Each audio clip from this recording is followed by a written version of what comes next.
উন্নয়নের সরকার, শেখ হাসিনার সরকার। আমরা তো সুখে আছি, বেহেশতে আছি বলতে হবে।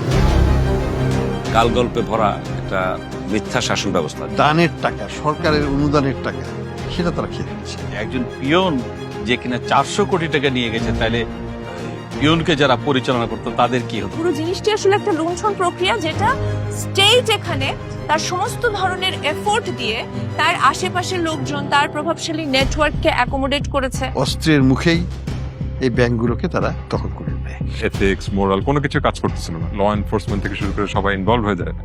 তখন তো অ্যাকচুয়ালি ইন্ডিভিজুয়ালি কারোর কিছু করার থাকে না।